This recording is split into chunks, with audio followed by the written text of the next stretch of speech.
देख रहे हैं नेक्स्ट 9 न्यूज नेशन और आपके साथ मैं हूं क्रांति सिंह। हमारे खास कार्यक्रम वैश्विक हिंदुस्तान में आपका स्वागत है। 1 फरवरी 1946 को पहले सत्र में यूएनएससी ने एक प्रस्ताव पास किया था। यूएन ने कहा था कि संयुक्त राष्ट्र अपने उद्देश्य को तब तक प्राप्त नहीं कर सकता जब तक दुनिया के लोगों को इसके उद्देश्यों और एक्टिविटीज के बारे में पूरी जानकारी नहीं हो। बहुभाषावाद पर भारत कई वर्षों से यूएन में हिंदी को मान्यता दिलाने का प्रयास कर रहा था और अब संयुक्त राष्ट्र महासभा की ओर से बहुभाषावाद पर भारत के प्रस्ताव को पारित किया गया है। संयुक्त राष्ट्र ने अपनी भाषाओं में हिंदी को शामिल कर लिया है। प्रस्ताव में संयुक्त राष्ट्र के कामकाज में हिंदी और अन्य भाषाओं को भी बढ़ावा देने का पहली बार जिक्र किया गया है।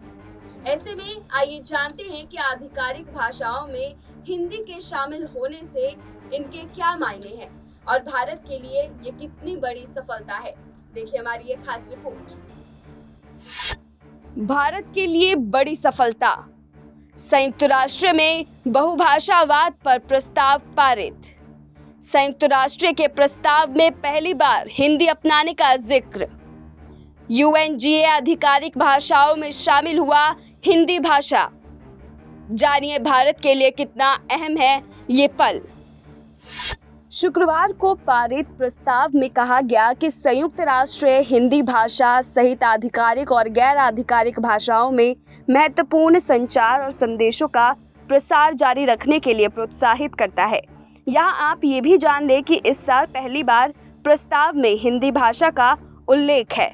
इस संकल्प में पहली बार बांग्ला और उर्दू का भी उल्लेख है।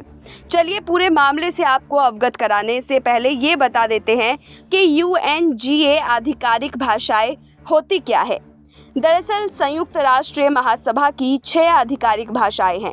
इनमें अरबी, चीनी, अंग्रेजी, फ्रेंच, रूसी और स्पेनिश शामिल है। इसके अलावा अंग्रेजी और फ्रेंच संयुक्त राष्ट्र सचिवालय की कामकामी भाषाएं हैं, लेकिन अब इन्हें में हिंदी को भी शामिल किया गया है। इसका साफ मतलब ये है कि संयुक्त राष्ट्र के कामकाज, उसके उद्देश्यों की जानकारी यूएन की वेबसाइट पर अब हिंदी में भी उपलब्ध होगी। 1 फरवरी 1946 को पहले सत्र में यूएनएससी ने एक प्रस्ताव पास किया था। प्रस्ताव 13(1) के तहत यूएन में कहा था कि संयुक्त राष्ट्र अपने उद्देश्य को तब तक प्राप्त नहीं कर सकता जब तक दुनिया के लोगों को उसके उद्देश्य और एक्टिविटीज़ के बारे में पूरी जानकारी नहीं हो। बहुभाषावाद पर भारत कई वर्षों से यूएन में हिंदी को मान्यता दिलाने का प्रयास कर रहा है। इसी क्रम में भारत की ओर से एक प्रस्ताव पेश किया गया था। इसके पेश करते हुए संयुक्त राष्ट्र के कामकाज में हिंदी और अन्य भाषाओं को भी बढ़ावा देने का पहली बार जिक्र किया गया।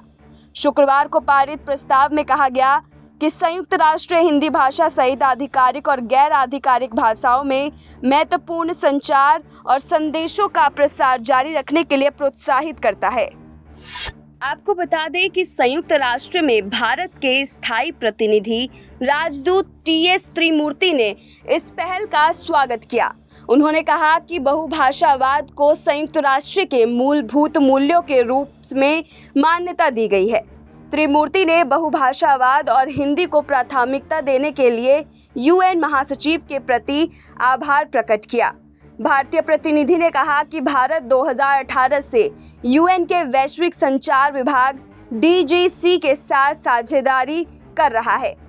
यूएन के समाचार और मल्टीमीडिया सामग्री को हिंदी में प्रसारित करने और मुख्य धारा में लाने के लिए अतिरिक्त राशि दे रहा है।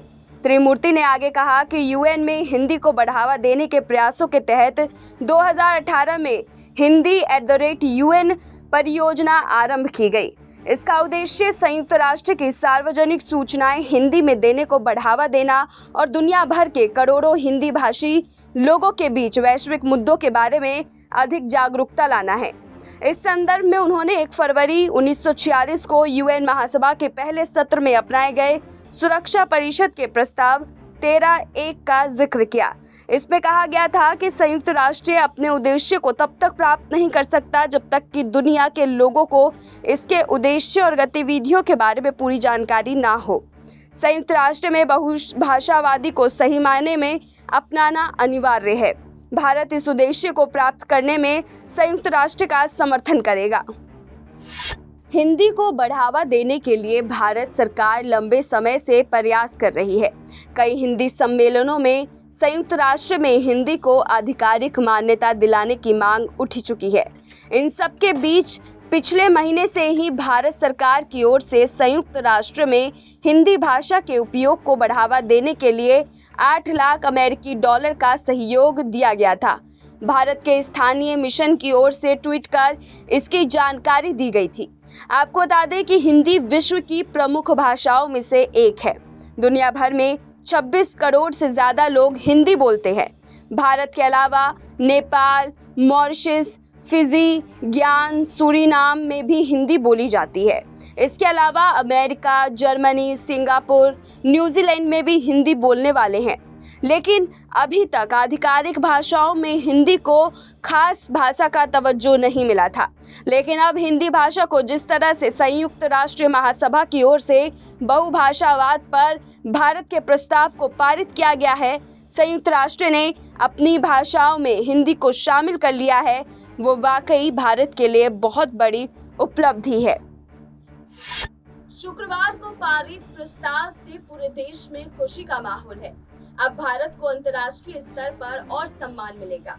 अब भारत की भाषा हिंदी, अरबी, चीनी, अंग्रेजी, फ्रेंच, रूसी और स्पेनिश की तरह ही समान नजर देखा जाएगा। भारत को मिली इस उपलब्धि को लेकर आपकी क्या राय है, हमें कमेंट सेक्शन में जरूर बताएं। हम कल फिर लौटेंगे वैश्विक हिंदुस्तान के एक नए एपिसोड के साथ में। तब तक मुझे दीजिए इजाजत। नमस्कार।